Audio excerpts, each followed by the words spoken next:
Good afternoon, my name is Felipe. Welcome to my channel, Tourism in Brazil. I'd like to invite you to subscribe this channel, give us a like, share this video with your friends. Don't forget, if you're going to buy on the internet, click in the link below, shopeamazon.com. And don't forget to, to subscribe and follow in Twitter, Facebook, Instagram. Thank you very much. Have a good night. Keep on following the channel.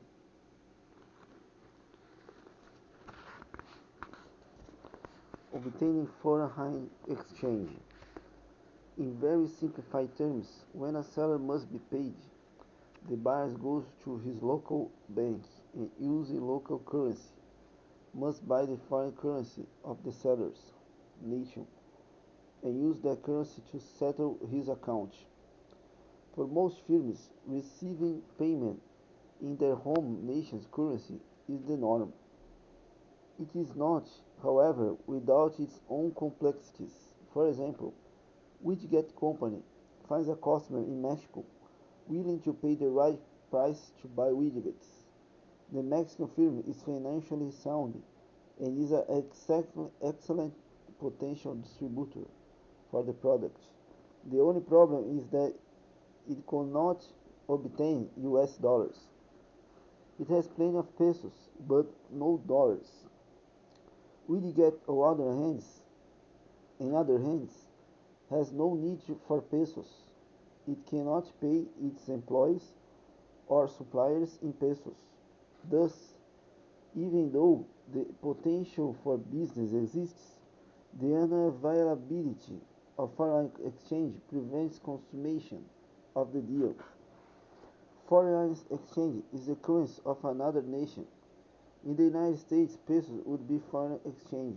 In Mexico, US dollars are foreign exchange.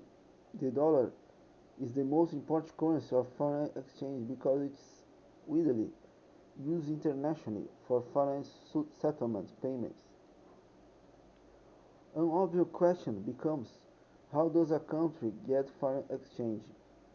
The answer is that countries earn foreign exchange as a result of export sales. For example, when American companies buy shirts made in Hong Kong, they pay for the shirts in dollars. Hong Kong's reserves of foreign exchange are thus increased. A Hong Kong firm can use these dollars to buy Japanese-made sewing machines, thereby decreasing its own dollars reserves, increasing Japan's. Japan can in turn buy Kuwaiti oil and so on. Exports increase foreign exchange reserves. Imports decrease foreign exchange reserves. Barters, the form of payment, may be the other goods or even service. No currency transactions are referred to as barter transactions. Barter is not only an excellent way of conducting business, it is also very modern and can range from a simple two-way deal to a complicated set of transactions. For example, Cuba bought oil from Russia and paid in sugar. How much sugar would buy a barrel of oil was depending on a variety of factors, not the least of which were world availability of both sugar and oil. If oil were in surplus, it would obviously have both less sugar than if it were in short supply. Barter arrangements are of great interest to the logistics manager, as he or she must evaluate the goods being offered by the other parties in terms of costs needed to make them useful or marketable. Of no small concern is the geographic site at which the goods will be made available.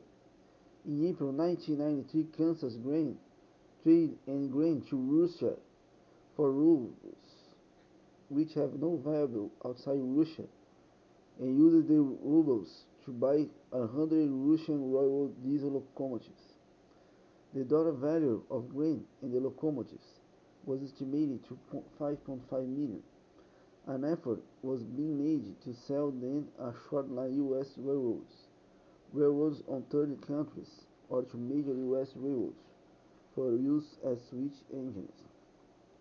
An executive at a major international grain company said a barter deal of that sort was quite plausible.